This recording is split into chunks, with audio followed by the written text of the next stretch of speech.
Bonjour tout le monde, bienvenue sur ce tutoriel. Est-ce que vous avez déjà rêvé d'attraper le coronavirus? Personnellement, depuis que je sais que je peux avoir des arrêts maladie, c'est mon rêve.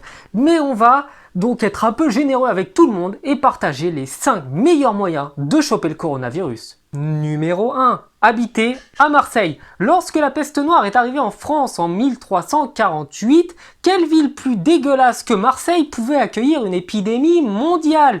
Et bien entendu, avec 30% de la population européenne morte à cause de Marseille, le coronavirus pourrait faire des merveilles si vous y habitez. Deuxième conseil, sortez comme un abruti alors que tout le monde vous dit de ne pas le faire. C'est le meilleur moyen de mélanger un maximum de microbes qui, par quand même un peu de chance, faut de la réussite, va se transformer en virus mortel. Sortez, surtout lorsque l'on vous dit de ne pas le faire. Troisième conseil, arrêtez d'utiliser du papier toilette ou du sopalin, car il a été prouvé scientifiquement par des abrutis que tout le monde se rue dessus, sans doute en pensant qu'il s'agit là d'un antivirus, peut-être caché au cœur des rouleaux, je ne sais pas.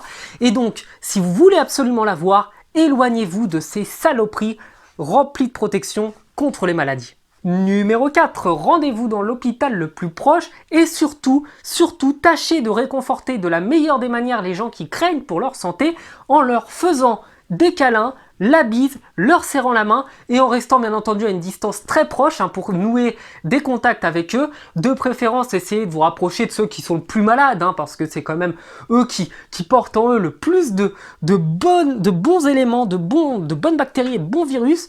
Donc surtout, approchez les malades. Et bien voilà, cette vidéo est déjà terminée, j'espère qu'elle vous aura plu. J'espère également que le ministère de la Santé va pas me tomber dessus parce que là, ça pourrait être mal vu.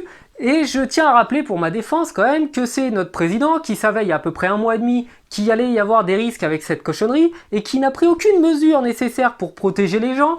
Donc, avant de venir m'attaquer pour avoir fait une blague, occupez-vous quand même de celui qui a laissé ça arriver. Voilà. Je vous souhaite de passer une bonne soirée, une bonne journée. Ciao.